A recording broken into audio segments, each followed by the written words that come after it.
Magandang umaga, Pilipinas! Welcome to Eagle News International from Canada. I'm Archie Rose Natividad Yi, reporting from Vancouver, Canada, bringing you stories from across the country, and these are today's top stories. British Columbia begins Phase 2 of its restart plan. Alberta's new normal after the pandemic. Toronto may face food shortage after COVID-19 pushes food bank constraints. An interview with Canadian basketball player Marek Klassen. As you are grabbing a fresh cup of coffee, the weather today in Manila is clear skies with periodic clouds and a high of 28 degrees. It will be raining for the rest of the week, so enjoy the sunshine, but practice health and safety precautions. Over in Canada, take a look at this weather scene sent in by Karina Baluran in Edmonton, Alberta. Thank you, Karina. Today is mostly cloudy with a high of 16 degrees. In Vancouver, it is mostly sunny with a high of 19 degrees. In Winnipeg, it is partly cloudy at 24 degrees. In Toronto, currently raining with a temperature of 13 degrees. And Montreal is partly cloudy at 17 degrees. Now, over to our top stories. Details have emerged regarding the Canadian Forces Snowbirds jet crash. The Snowbirds cross-country tour aimed to raise the spirits of Canadians ended in tragedy as one of its planes crashed to the ground in Kamloops, British Columbia. At approximately 11:45 a.m. on May 17th, shortly after takeoff from Kamloops Airport, Snowbird 11 Tudor jet crashed into a neighborhood. Prior to the crash, the two-person crew ejected from the aircraft, but sadly, Captain Jen Casey did not survive. The aircraft's pilot, Captain Richard McDougall, landed on the roof of a home and survived with non-life-threatening injuries. Captain Jen Casey joined the Canadian Armed Forces in 2014. Prior to her military career as a public affairs officer, she spent several years working in broadcast radio as a reporter, anchor, and producer in Halifax, Nova Scotia, and Belleville, Ontario. She obtained a Bachelor of Arts from Dalhousie University, a Bachelor of Journalism from the University of King's College, and a Master's of Interdisciplinary Studies from Royal Roads University. In quoting Lieutenant Colonel Mike French, she had received one Canadian Air Division Commander's Coin in recognition of her efforts, and was recently nominated for the Chief of the Defense Staff Commendation. Her death is a tragic loss for the Royal Canadian Air Force and the Canadian Forces as a whole. The cause of the crash is not yet known, and the crash site has been secured by local law enforcement. The Canadian Forces Flight Safety Team from Ottawa will begin the investigation into the crash and will determine the cause of the accident. The entire fleet of Snowbirds jets is on operational pause. Premier Justin Trudeau joined Canadians in mourning the loss of Captain Jen Casey. Quote, "I am deeply saddened by the tragic loss of one Canadian Armed Forces member, Captain Jennifer Casey, and one injured, Captain Richard McDougall, in Sunday's Snowbirds aircraft crash in Kamloops, British Columbia. Our thoughts are with the families of Captain Casey and Captain McDougall, as well as the entire Canadian Forces Snowbirds team, as they grieve this terrible loss. I would also like to thank the emergency personnel in Kamloops who responded so quickly to this tragic incident." The crash came at a time when the Snowbirds flew to BC for the western leg of their cross-country tour, Operation Inspiration, intended to salute frontliners and essential workers, and most especially raise the spirits of Canadians nationwide during the COVID-19 pandemic. As a tribute to the Canadian Forces Snowbirds, The BC General Aviation Association is coordinating Operation Backup Inspiration, a mass flyover of 35 planes participating in a show of solidarity for aviation and for Canadians. The BCGAA received an overwhelming response in the call out to the Snowbirds Honor Flight Memorial. The planes will depart from Abbotsford International Airport and will fly across the Greater Vancouver area to pay tribute. A line of aircraft will follow a lead plane using the call sign Inspiration 1 and will last for about 14 minutes. Planes will be flying one after another at 80 to 90 knots with a minimum of half-mile spacing increments. The flyover will be avoiding the Vancouver International Airport zone and will touch down in their home airports upon the completion of the memorial.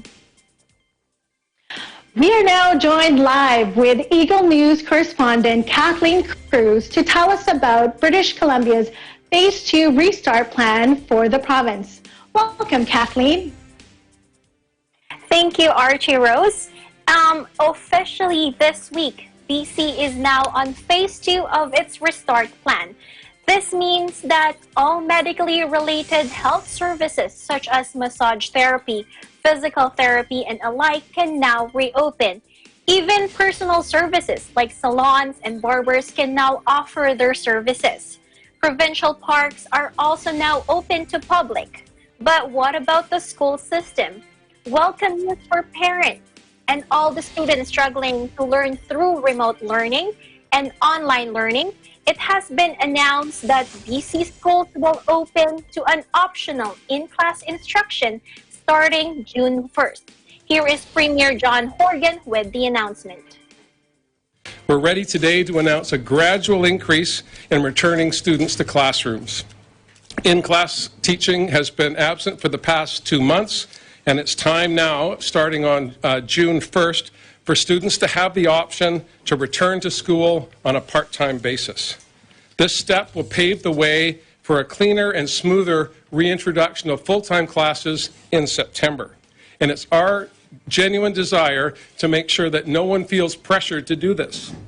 I understand if parents or children are anxious about going back to classrooms, and I want to assure you that we would not be making these announcements today if we felt there was an undue risk to the health and well-being of the youngsters that are going into our schools or the adults, the teachers and support staff that we so much depend on to care for our children throughout the day and give them the tools to be full participants in our society as they grow and then graduate from high school.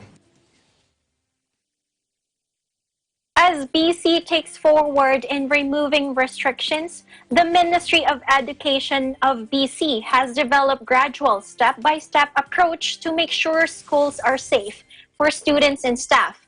Returning to class will be voluntary and by schedule. Here is Rob Fleming, Ministry of Education has to say. To do things safely, we will need to limit the number of students in schools so we can manage physical distance and physical contact between students.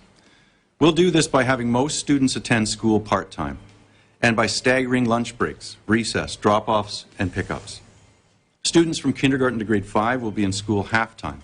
This could be 2 or 3 days a week, but it means that elementary schools will be at 50% or less of their normal capacity on school days. For grades 6 to 12, 20% of students will be in a school at any one time, and no more. As mentioned, safety measures have also been placed and all boards of education and independent school authorities must comply. Some examples of safety measures are daily health assessment of staffs and students, deep regular cleaning of high contact surfaces and premises, desk space apart by having smaller class sizes, and there will be no group gatherings at lunchrooms and common areas. According to the government, their decision to reopen schools gradually was based on science and research, so showing that children under the age of 19 are at low risk of transmitting COVID-19.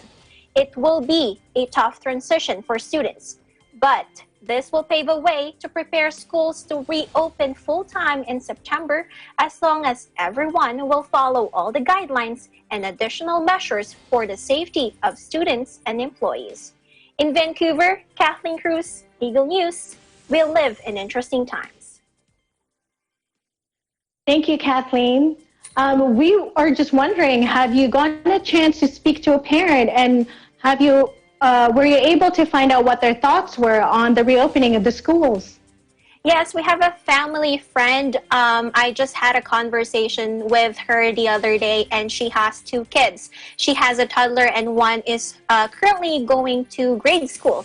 And she said that it has been very difficult to keep them very busy at home, learning at home, being a teacher at home. But also, she still doesn't feel safe sending her kids to school yet in this middle of pandemic, especially that there's still no vaccine to fight the virus. But also she mentioned as also mentioned by the Premier, sending to school this June is optional. Oh, I understand. Yeah. Well, on a separate news, Kathleen, we are still in the thick of the pandemic.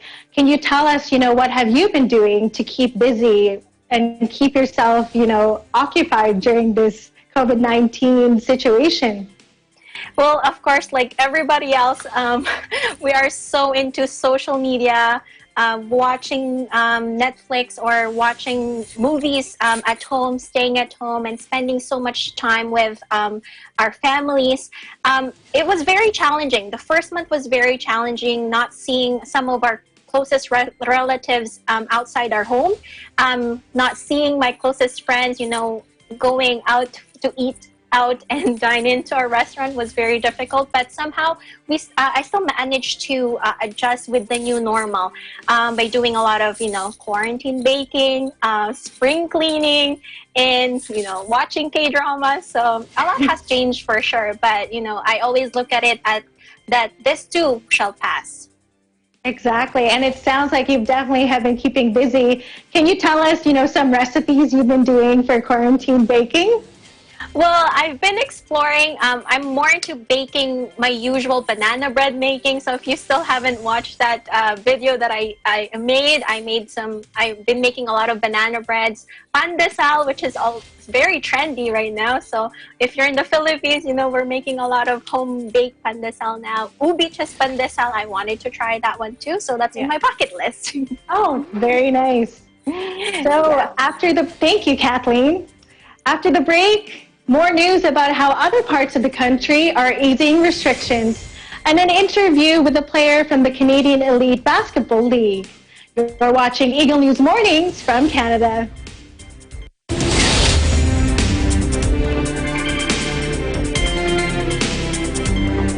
Iba't iba man ang pinanggalingan, iisa lang ang pinangahawakan. Ang pangarap na makilala sa kanilang larangan. Mas titindi pa ang performances ng ating mga TNG aspirants dito lang sa pinakabago at pinakamalaking talent competition ng Philippine Television. Ito ang...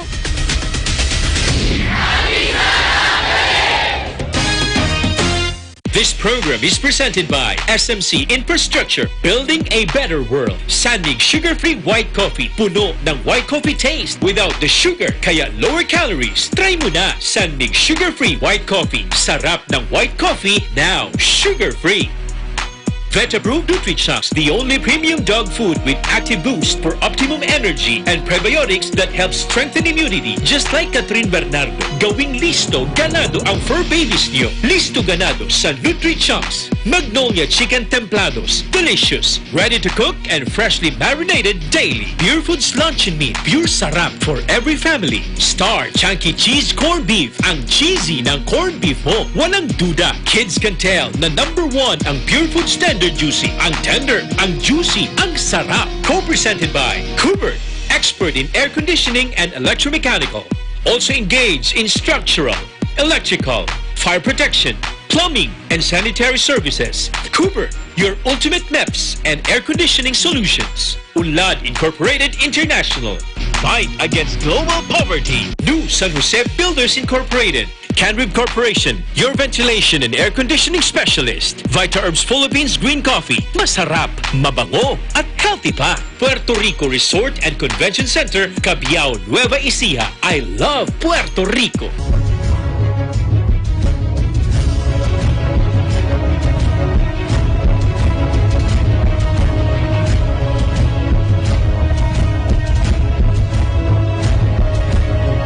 In participation with Rain or Shine Elastomeric Waterproofing Paint. Colorful protection for your home.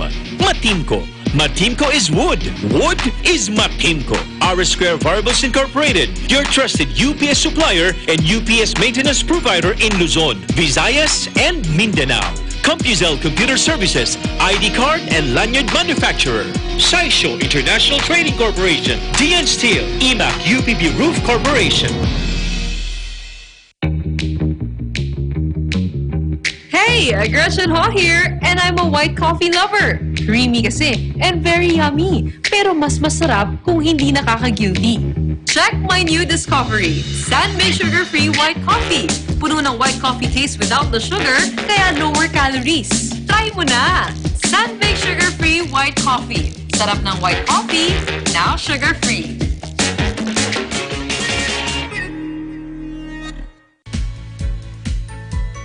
The Bulacan Bulk Water Project is a treatment facility that will provide bulk water to the 24 municipalities of Bulacan to meet the increasing water demand of its residents. Through concessionaire, SMC Infrastructure also initiated the significant improvements of the Manila North Harbor Port, the country's busiest port. Listo at ganado ang baby ko sa vet-approved Nutri-Chunks with active boost and prebiotics na pampalisto.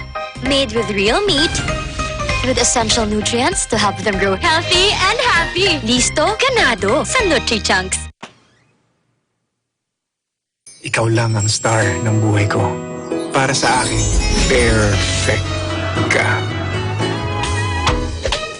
Ibang klase ang sarap ng corned beef mo. Ang cheesy ng corned beef mo. Pag Star Chunky Cheese Corned Beef, sarap ng corned beef, inangat pa ng real cheese cubes. Kaya perfect ang sarap. Star Chunky Cheese Corned Beef.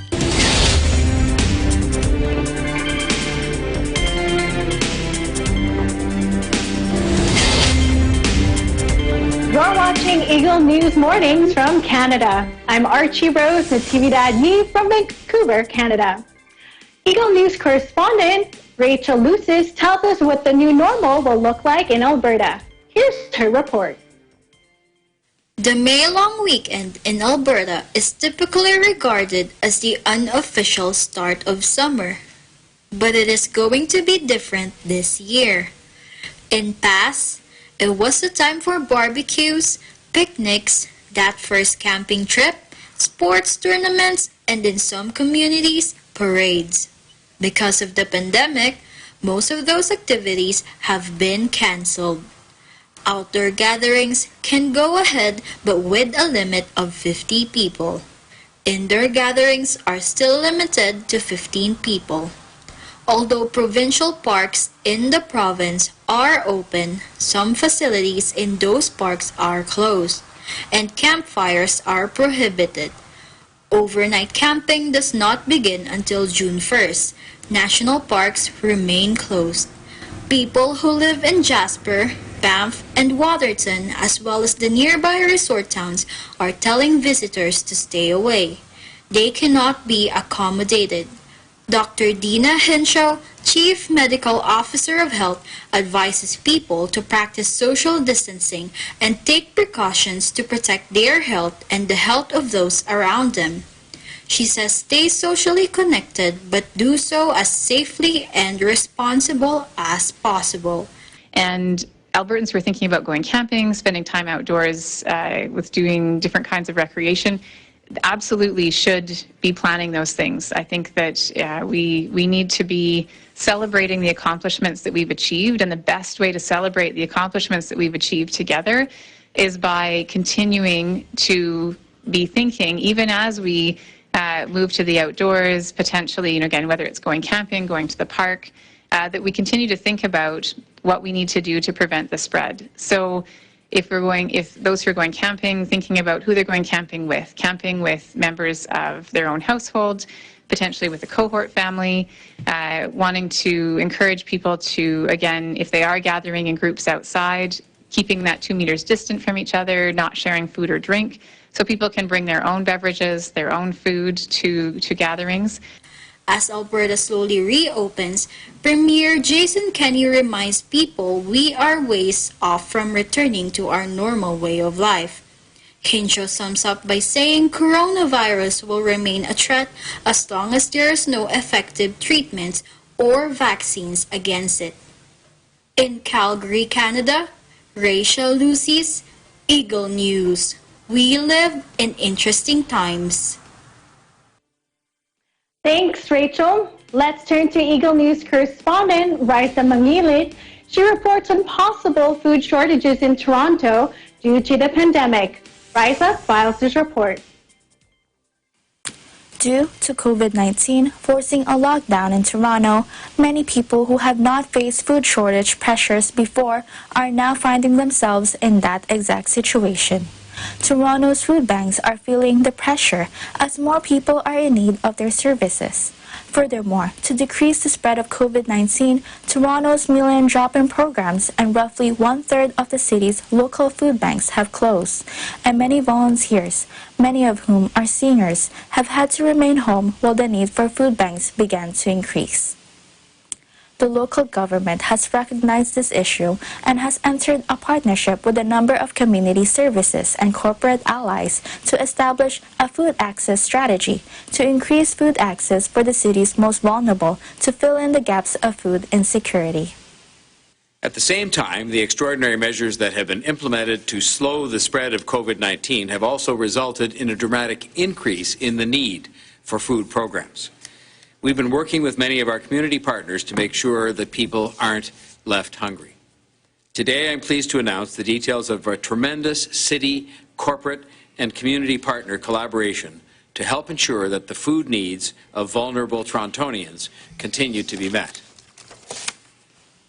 More assistance is coming from a more familiar place, the Toronto Public Library.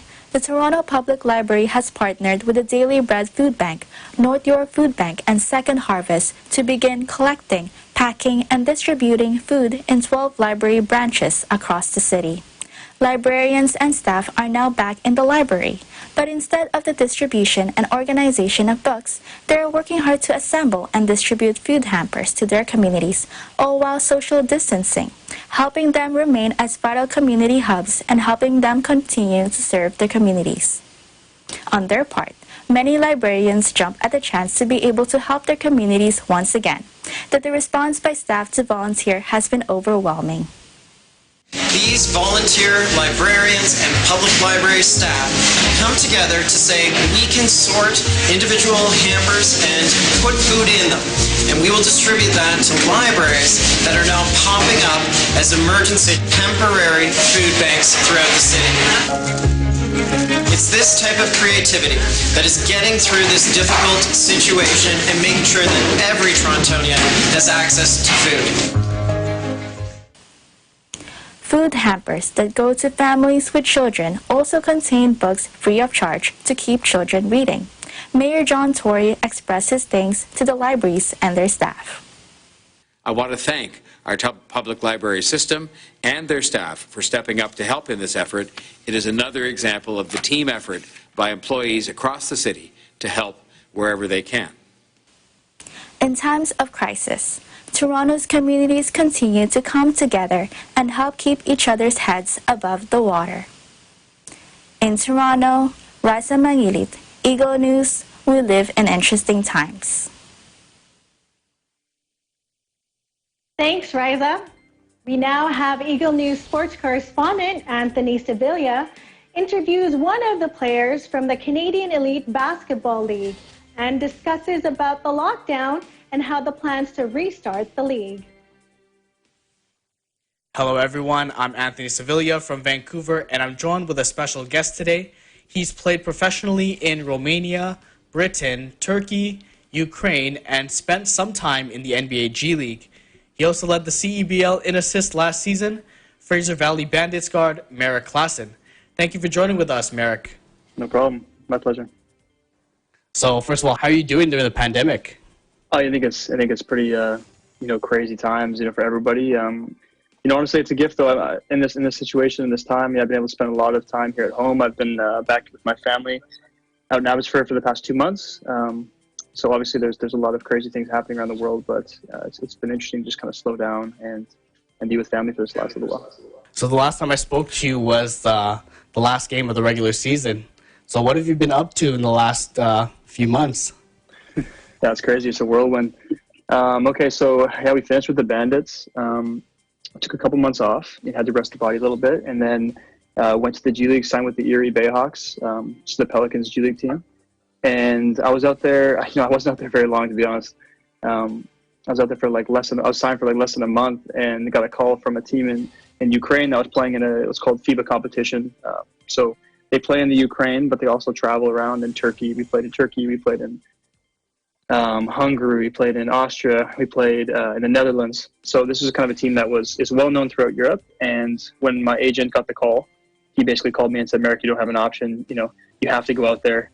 This is an amazing coach to play for and an amazing team." And so I was kind of shocked because I was really excited about the G League opportunity, and it was a lot of fun. And the coach Ryan Pinot of the Erie Bayhawks is an amazing guy. But so I took off. I was with the Pelicans G in November, and then mid-December I headed out to Ukraine, and we spent all the way till late March there, and then got the call. We basically had just traveled back from playing one of the better teams in Turkey.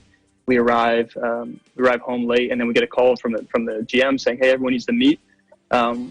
We show up to the meeting, and the GM's like, "Guys, the league has been canceled, and you guys need to leave the country in 48 hours because the airports are closing and they're going to shut down the city." So can you talk about that experience? Like, you're in the middle of a season, and then you're told 48 hours you got to leave. Well, what's the first thing you guys had to do? It was really crazy, though, honestly. There wasn't a single case. When we left Ukraine, there wasn't a single case in the whole country of the virus yet. But they just wanted to get ahead of the curve, and so they completely shut down the league. It was heartbreaking because 2 days later, we were supposed to play in the Cup final, which is like a mid-season championship. And so that would have been we were the heavy favorites for that. That would have hopefully been a championship in our backpack. And it's like, man, we had to leave Ukraine with such unfinished business. And especially because our team had played less games in the Ukrainian championship because we've been playing all these games across Europe in this other championship. That we just it just felt it was tough. We had our season meeting with the team, and everyone was just like, man, give us another month, give us another 12, 14 games, and we're gonna just go crazy out here. So the league was supposed to tip off earlier this month. Is there any updates on the league and what's planned? What have they told you so far? Yeah, just what I've heard is probably what everyone else has heard, that the league is working super hard to try and make something happen. That could be some kind of tournament format towards the end of the month or towards the end of the summer. Sorry, it could be a shortened schedule, but most likely, probably won't be cross-province travel, if that makes sense. There'll probably be some kind of tournament or some sort of game schedule in one province, just to sort of limit down those the traveling to and from the airplanes, etc. So that's what I've heard so far. I'm basically training every day, and thinking hey, the league might be back in a month. So if the league's back in a month and I don't train until 2 weeks before, then you're going to see injuries, you're going to see things like that. So I'm just trying to stay diligent and keep a good pro mentality. So there's been a lot of roster changes in the off season, and it looks like you're the only one remaining from last season on the roster. So what are you looking forward to, who are you looking forward to the most to play with, and what are your expectations for this season? Hopefully that it starts. I mean, I'm excited to play with a lot of the guys. I think a lot of the guys are guys I've heard of, maybe, or guys that are from Toronto-based area that I've played against, maybe in some sort of national team thing, or just I don't know. But I think it's going to be good for me, actually. I think that it'll be fun to sort of play against a lot of these guys that are similar position to me, similar style to me, and just for all to come together and just kind of grind. And also Big John Fields, I'm really excited for, I think our games are going to make sense together. I think a lot of the pick and roll, it's going to be hard to guard us in the pick and roll just with his finishing abilities. So. Well, thanks again, Mayor, for talking to us today. I hope you stay healthy, and I'm excited to see you back on the court. Thanks, man. You too. Stay healthy. That was Mara Klassen, point guard for the Fraser Valley Bandits of the Canadian Elite Basketball League. In Vancouver, Anthony Sevilla, Eagle News. We live in interesting times. Thanks, Anthony. That is our program for today. Thank you for watching. On behalf of the Eagle News Canada team, we will continue to keep you updated and informed so that you can continue to keep yourself, your family, and friends safe. In Vancouver, Archie Rose Natividad Yi, Eagle News, we live in interesting times.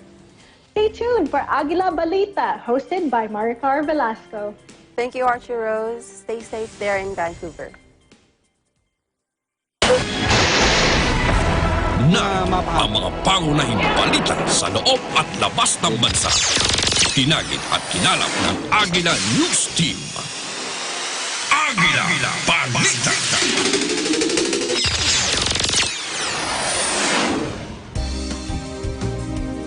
Narito na ang maiinit na balita. Ngayon ay Martes, Mayo 19, 2020. Sa ulo ng mga balita. COVID-19 cases sa bansa patuloy na tumataas. Umabot na sa 12,718. COVID-19 positive overseas Filipino workers na tumakas sa quarantine facility na hanap na ng mga autoridad. Sa balitang pulis, salpukan ng 2 SUV sa Cabagan, Isabela, isa ang patay.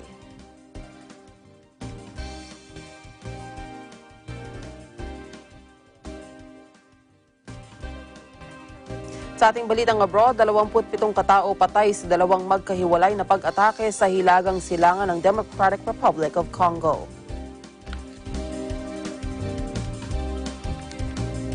Ako ang inyong magiging tagapaghatid balita. Ako po si Maricar Velasco.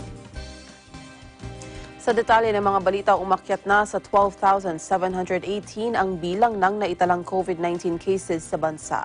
Ayon sa DOH, nakapagtala ng 205 na bagong kaso ng virus infection sa nakalipas na 24 oras. Ang 83% o 145 na bagong kaso ay mula sa National Capital Region, habang ang 16% o 52 na kaso ay mula sa ibang lugar, habang ang 1% o 8 bagong kaso ay mula naman sa Region 7. Pumalo naman sa 2,729 ang bilang ng naka-recover mula sa COVID-19 sa bansa. Ayon sa DOH, may naitalang 74 na pasyente na naka-recover mula sa sakit. Samantala, may 7 namang naiulat na nasawi mula sa virus sa nakalipas na 24 hours. Dahil rito, umabot na ngayon sa 831 ang bilang ng nasawi dahil sa COVID-19. Malacanang nagbabala ng pagdoble ng kaso ng COVID-19 positive sa bansa kapag hindi sinunod ang mga ipinatutupad na health standard protocols. May report si Vic Sumintak. Aminadong Malacanang na magdodoble ang kaso ng COVID-19 positive sa bansa kapag hindi sinunod ng publiko ang mga ipinatutupad na health standard protocols sa ilalim ng Modified Enhanced Community Quarantine o MECQ. Sinabi ni Presidential Spokesman Harry Roque na nakakadismaya ang nangyari sa unang araw pa lamang ng pagpapatupad ng MECQ sa Metro Manila dahil dumagsa ang tao sa mga shopping malls at nakalimutan ang banta ng COVID-19 sapagat hindi nasunod ang mga health standard protocols, partikular ang social distancing. Ayon kay Roque, tiyak na biglang lolobo ang kaso ng COVID-19 sa bansa kapag patuloy na binabaliwala ng publiko ang mga guidelines na inilabas ng Interagency Task Force o IATF.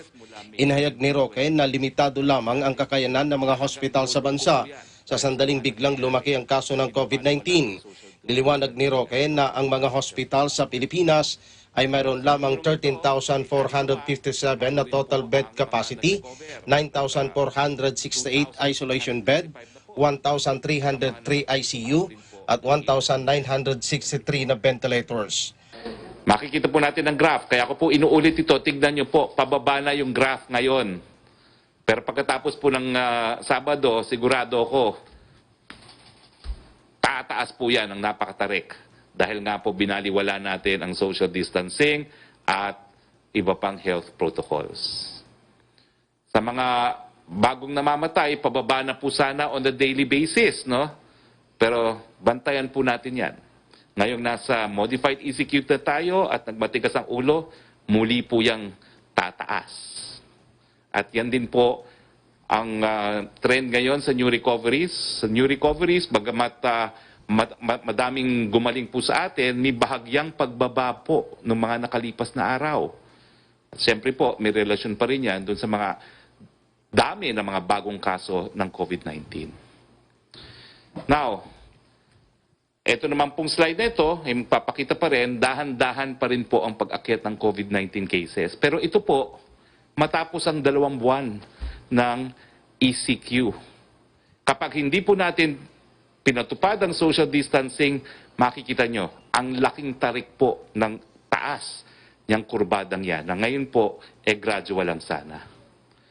Ngayon po, kung talaga tayo magmamatigas ng ulo, at binaliwala na natin yung mga ginagawa natin mga nakalipas na buwan, ang tanong, kakayanin ba natin kung napakadami sa atin ay magkakasakit? Totoo po, nananakot kami. Bakit po? Sa ngayon po, meron lang tayong 13,457 total bed capacity para sa mga magkakasakit. At ito naman po ay tingin ko sa Metro Manila, no? Ang isolation bed capacity natin ay 9,468 lamang. Ang ventilators natin ay 1,963 at ang ating ICU beds ay konti, 1,303 lamang. Yung isolation beds natin, yan po yung single na walang kasama sa room, pero ang ward beds natin ay 2,686 lamang. Ngayon, pag dumami po yung nagkasakit ng COVID-19, makikita nyo po, no, na talagang limitado lang ang ating mga kama sa ating mga ospital. Ang ating testing facilities sa ngayon po, 30 lamang. Bagamat, marami pa po ngayong nag-a-apply. Meron pang 109 total applicants, pero 76% po doon sa mga applicants na yon, hindi pa po sila stage 5. Para sa Eagle News, Vic Samintak, we live in interesting times. Nahanap na ng mga otoridad ang COVID-19 positive na overseas Filipino worker na tumakas sa quarantine facility. May report si Madeline Moratilio. Nasa isang COVID-19 treatment facility na ngayon ang isang overseas Filipino worker na una nang tumakas sa kanyang quarantine facility. Nitong weekend, una nang kinumpirma ng Philippine Coast Guard na 8 OFW ang umalis sa kanilang designated quarantine facility sa kabila ng wala pang resulta ang ginawang COVID test sa kanila. Ayon kay PCG spokesperson Commodore Armand Balilo, sa 8 OFW na tumakas, isa ang nagpositibo sa COVID-19. Ang nasabing OFW ay isang 49 anyos na lalaki at residente ng Quezon City. Sa record ng PCG, nagsimula umanong sumailalim sa mandatory quarantine ang nasabing OFW sa isang hotel sa Pasay City noong Mayo 11, pero umalis ito sa pasilidad noong Mayo 15.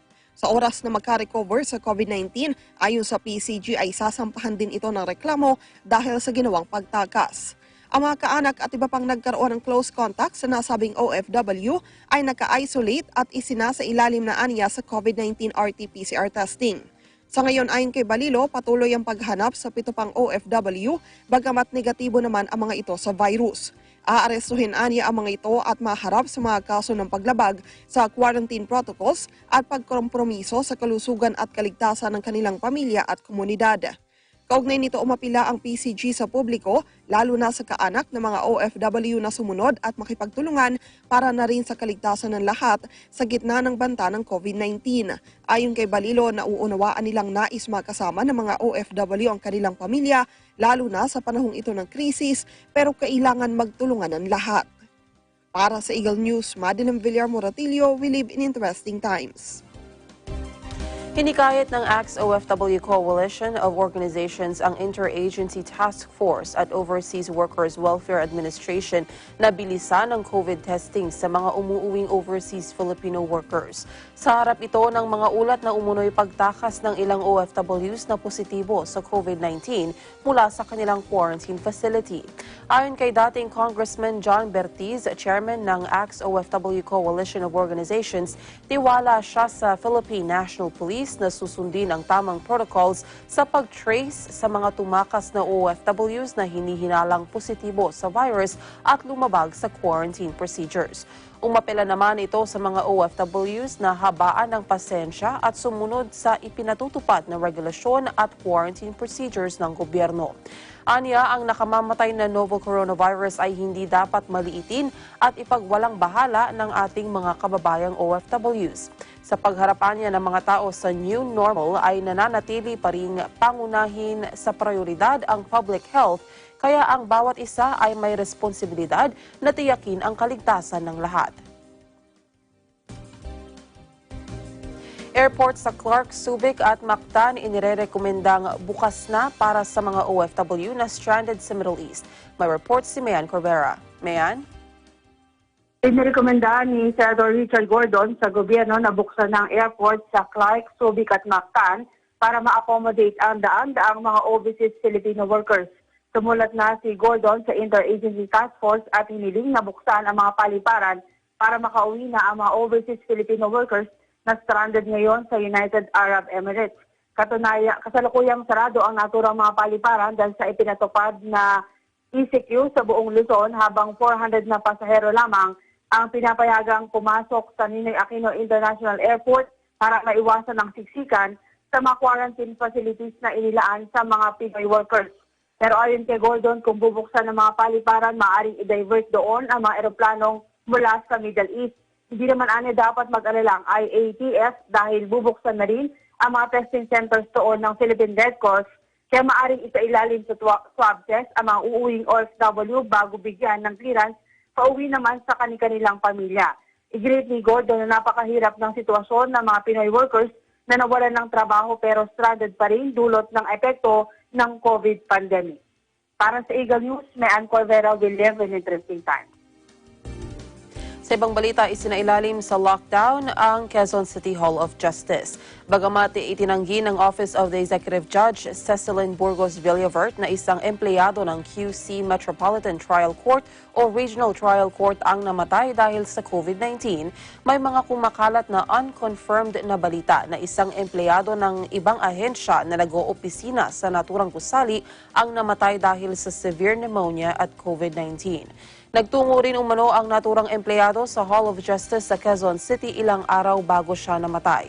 Kaugnay nito, batayan niya sa Supreme Court Administrative Circular No. 39-2020, lahat ng initiatory pleadings sa civil at criminal cases, kabilang na ang criminal complaints, information at applications for bail, ay idadaan sa electronic filing sa RTC at METC sa pamamagitan ng kanilang official email addresses na nakalagay sa Supreme Court website.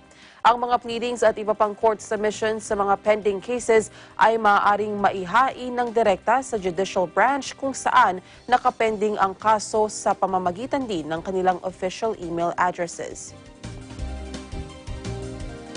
Nagpapatupad na ng modified checkpoint ang Joint Task Force COVID Shield sa gitna ng umiiral na Modified Enhanced Community Quarantine sa Metro Manila.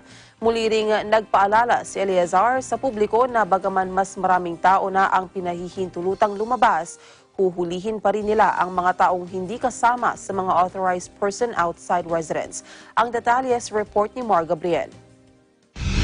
Muling nag-inspeksyon ng Joint Task Force COVID Shield sa ilang pangunahing kalsada at mall sa Metro Manila. Unang binisita ni JTF COVID Shield Commander, Police Lieutenant General Guillermo Eleazar ang Marcos Highway, kung saan naroon ang boundary ng Metro Manila na isinailalim sa Modified Enhanced Community Quarantine at Rizal na nasa ilalim naman ang General Community Quarantine. Kapansin-pansin ang biglaang pagdami ng mga sasakyan sa kalsada, kaya inisyohan ng tiket ang mga motorista na hindi otorisadong lumabas. Aminado si Eleazar na mahirap parahin at i-check ang lahat ng sasakyan, kaya minabuti nila na magpatupad ng modified checkpoint kung saan gagawing random ang pagsita sa mga sasakyan. Ininspeksyon din ni Eleazar ang mall sa Katipunan at maging sa North EDSA. Dito tiniyak nila na naipatutupad ang physical distancing. Ayon kay Eleazar, dapat ay ipatupad ng mga mall owner ang 1 person per 2 square meters sa common floor area ng kanilang mga mall. Kung hindi raw ito susundin ng mga may-ari ng mall, posibleng ipasara o ipahinto nila ang operasyon ng mall at maging ng mga establishmento sa loob nito. Bagaman mas maraming tao na ang pinapayagang lumabas, huhulihin pa rin umano nila ang mga taong hindi kasama sa mga authorized person outside residence. Obligado pa rin magdala ng quarantine pass sa mga lalabas ng bahay, habang hindi naman papayagan sa mall sa Quezon City ang mga residente mula sa ibang lugar. Iginiit pa ni Eliazar na ang pagbubukas ng mga mall at ilan pang negosyo ay para sa ekonomiya at hindi para maglakwatsa ang mga tao. Para sa Eagle News, Mar Gabriel, we live in interesting times. Gastos sa pagpapagamot sa mga COVID-19 patients dapat bayaran lahat ng PhilHealth. Zero billing bill isinusulong sa Kamara. May report si Eden Santos. Dapat umanong bayaran ng Philippine Health Insurance Corporation o PhilHealth ang lahat ng bayarin sa ospital ng mga pasyente ng coronavirus disease 2019. Ayon kay Anak Kalusugan Party List Representative Mike Defensor, Vice Chairman ng House Committee on Health, nais nila na ipatupad ang no balance billing policy sa COVID patients, anuman ang packaging sa insurance coverage ng PhilHealth. Anya, sa ilalim ng NBB o walang dagdag bayad policy ay walang dapat singilin sa pasyente kahit na 1 sentimo sa buong panahon ng kanyang pagkakakonfine. Magugunita na pagkatapos ng April 14, 2020 ay case rate ng ipinatupad ng PhilHealth sa pagsagot ng hospital at treatment expenses ng mga pasyente ng COVID. Batay sa case rate, nasa 43,997 pesos ang babayaran ng PhilHealth para sa may kaso ng mild pneumonia, 143,267 pesos para sa moderate pneumonia, 333,519 pesos naman para sa severe pneumonia at 786,384 pesos sa mga critical pneumonia. Binigyan din ng kongresista na marami ang pondo ng PhilHealth, kabilang na ang bilyong-bilyong pisong annual national government subsidy para ipambayad sa lahat ng bayarin sa ospital ng mga pasyente. Para sa Eagle News, Eden Santos, we live in interesting times. Pinaiimbestigahan naman ng ilang senador sa Energy Regulatory Commission ang mataas na singil sa kuryente sa panahong umiiral ang enhanced community quarantine. May report si Mayan Corvera. Pinaiimbestigahan na ni Senador Sherwin Gatchalian sa Energy Regulatory Commission ang mga reklamo sa mataas at dobleng singil sa kuryente ng Meralco habang may umiiral na enhanced community quarantine. Ayon kay Gatchalian, Chairman ng Senate Committee on Energy, nagpadala na sila ng notice sa ERC para tignan kung tama ang computations at interpretasyon sa billing ng mga customer ng Meralco at iba pang energy utilities. Nais malaman ng senador ang batayan kung bakit biglang lumobo at dumoble ang singil batay sa reklamo ng mga customer. Aminado ang senador na kahit siya ay nagulat dahil napakataas ng kanyang bill sa kuryente. Kasi simultaneous, no? Kung napatunayang mali yung kanilang paniningil at computation, ibabalik yan sa consumers at ipatitigil po yung paningil. Pero ngayon, kasalukuyan, dahil may instructions, meron circular na dinabas, kung paano po i-compute at yun po yung aming tinitignan po ngayon. Mungkahi naman ni Senador Grace po, hindi mo na dapat maningil ang Meralco. Ito'y habang hindi pa naayos ng Meralco ang electric bill, dapat malinaw ang aktual na konsumo ng kanilang mga customers. Kailangan anya mag-issue ng final billing ang Meralco at dapat mag-reflect sa billing ang pangakong magiging hulugan ng pagbabayad sa panahong may enhanced community quarantine pero hindi dapat magkaroon ng power interruptions. Iginiit ng mga senador na masyado ng maraming problema ang mga Pilipino at marami sa mga ito ang nawalan ng trabaho at kabuhayan dahil sa COVID pandemic. Sa kay Meralco ay siguraduhin na tama yung paniningil at siguraduhin po na naaayon yung kanilang paniningil sa instruction o circular na inilabas po ng ERC at hindi ho pwedeng labis lalo na ngayon. Dahil nga maraming tao ang hirap at hindi pa nakakapagtrabaho. Pero paliwanag ng Meralco, walang mali sa kanilang computations. Ayon kay Meralco spokesman Joe Saldarriaga, sinunod lang nilang tinatakdang guidelines ng ERC. Ang billing anya na inisyu nitong Mayo ay batay sa actual consumption at maaring nabigla lang anya mga customers dahil nagkapatong-patong ang konsumo mula pa noong Marso. Nagkataon nga na nung nabasa na yung metro, marami sa mga consumers na nabigla dun sa bill dahil na rin siguro sa naging usage over a 3-month period at yung nag-reflect sa March at April ay mababa ang consumption dahil ang batayan nun ay yung cooler months preceding yung actual months ng March at April. Pero sir, walang mali dun sa computations?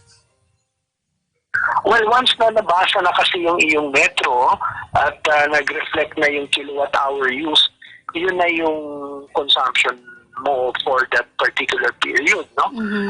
Yung estimated naman ay based sa estimate ng dati mo gamit. So, yung in terms of accuracy, syempre, pinaka-accurate dyan, yung nabasa na talaga yung metro mo. Kaya lang nagkabiglaan nga dahil nagresulta ito sa tinatawag na bill shock. Tiyak naman ng opisyal, humahanap na sila ng mga mekanismo para mapagaan ang pagbabayad ng mga customers. Kami naman, we've been saying that we will still try to look for ways to make it more convenient for consumers. Ito kasi is a different situation for us. Ito yung first time siguro sa history ng Meralco outside of World War II kung saan 2 buwan yung meters na hindi po nabasa. No? This is a very unusual situation for us. And we are adjusting based on the constraints. Para sa Eagle News, may Ann Corbera, we live in interesting times. Susunod umunoy hindi pagbibigay ng PPEs ng mga malalaking supermarkets sa kanilang mga empleyado, pinaiimbestigahan sa DOLE. Ang detalye niyan sa pagbabalik ng Agila Balita sa umaga. Agila Balita. Iba't iba man ang pinanggalingan, iisa lang ang pinangahawakan. Ang pangarap na makilala sa kanilang larangan. Mas titindi pa ang performances ng ating mga TNG aspirants dito lang sa pinakabago at pinakamalaking talent competition ng Philippine Television. Ito ang...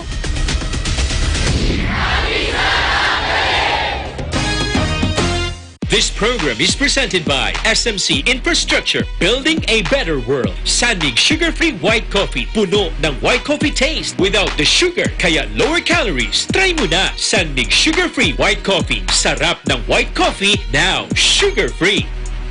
Vet-approved Nutri-Chocs, the only premium dog food with active boost for optimum energy and probiotics that help strengthen immunity. Just like Catherine Bernardo, gawing listo ganado ang fur babies niyo. Listo ganado sa Nutri-Chocs. Magnolia Chicken Templados, delicious, ready to cook and freshly marinated daily. Pure Foods Luncheon Meat, pure sarap for every family. Star Chunky Cheese Corned Beef, ang cheesy ng corned beef mo. Walang duda, kids can tell na #1 ang Pure Foods Tender Juicy, ang tender, ang juicy, ang sarap. Co-presented by Kubert, expert in air conditioning and electromechanical.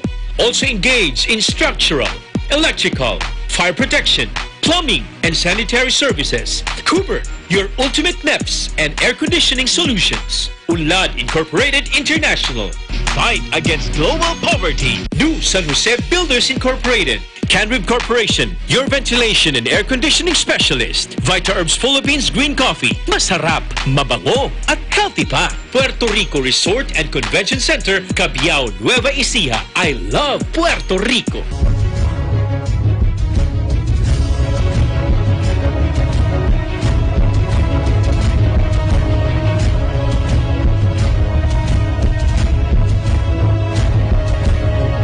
In participation with Rain or Shine Elastomeric Waterproofing Paint, color for protection for your home. Matimco. Matimco is wood.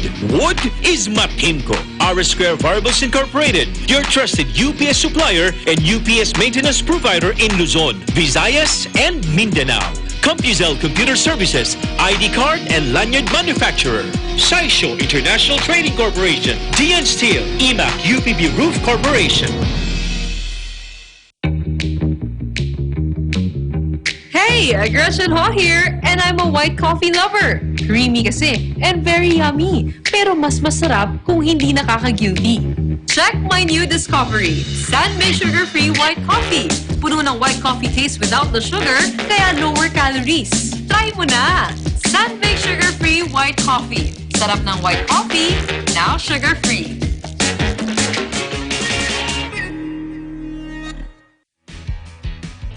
The successful development of TPLEX, or Tarlac Pangasinan La Union Expressway in 2009, a 4-lane toll road that extends from Tarlac City to Rosario La Union, with an additional approved extension of 56 kilometers all the way to San Juan La Union.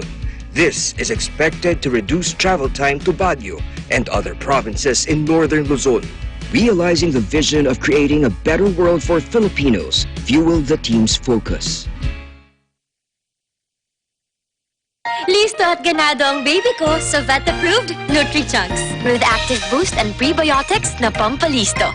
Made with real meat, with essential nutrients to help them grow healthy and happy. Listo, ganado sa Nutri-Chunks. Ikaw lang ang star ng buhay ko. Para sa akin, perfect ka. Ibang klase ang sarap ng corned beef mo. Ang cheesy ng corned beef mo. Pag Star Chunky Cheese Corned Beef, sarap ng corned beef, inangat pa ng real cheese cubes. Kaya perfect ang sarap. Star Chunky Cheese Corned Beef.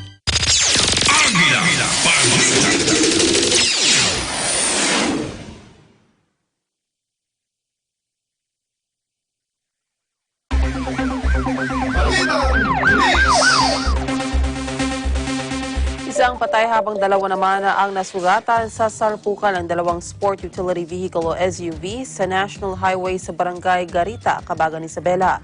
Ang nagsalpukan na sasakyan ay isang Montero Sport na minamaneho ni Patrolman Juvimar Rodriguez, miyembro ng San Pablo Police Station, at isang Isuzu Altera na minamaneho naman ni Sherwin Ravana, isang guro at residente ng San Mariano, Isabela. Patungong Tuguegarao City ang Altera habang ang Montero Sport naman na minamaneho ng pulis ay pauwi sa Tumawini, Isabela. Base sa inisyal na investigasyon ng Cabagan Police Station, naganap ang salpukan ng sasakyan na makaraang mag-overtake umuno ang pulis sa sinusundang sasakyan. Hindi umuno ito nakapag-signal nang nilampasan ito ang nasa unahang sasakyan. Sa lakas ng banggaan, nahulog at namatay ang sakay ng Isuzu Altera na si Redentor Torres. Patuloy pa ang investigasyon sa insidente. Mga pangyayari sa labas ng bansa. Balitang Abroad. 27 katao kabilang ang ilang mga babae at mga bata ang patay sa mga nangyaring pag-atake sa hilagang silangan ng bahagi ng Democratic Republic of Congo. Ayon sa local officials, pag-atake ay nangyari sa Ituri Province na pinaniniwala ang kagagawa ng notorious regional militia. Sinabi ni Adele Alinghi, Jugu Territory Administrator, 20 katao ang nasawi sa naganap na pagsalakay at nasa 17 naman ang nasugatan. Naganap naman ang ikalawang pag-atake malapit sa bayan ng Beni na ikinasawi naman ng 7 katao. Pinaniniwalaang ang Islamist group Allied Democratic Forces ang nasa likod ng ikalawang pag-atake. 4 na iba pa ang nasugatan sa nasabing pagsalakay. Nasunog ang isang warehouse sa Leblanc-Menil sa Paris, France. Agad namang nakaresponde ang mga bumbero at sinikap na maapula agad ang apoy. Tumagal din ng ilang oras ang sunog. Patuloy pang iniimbestigahan ang sanhi ng sunog at inaalam pa ang lawak ng pinsala nito.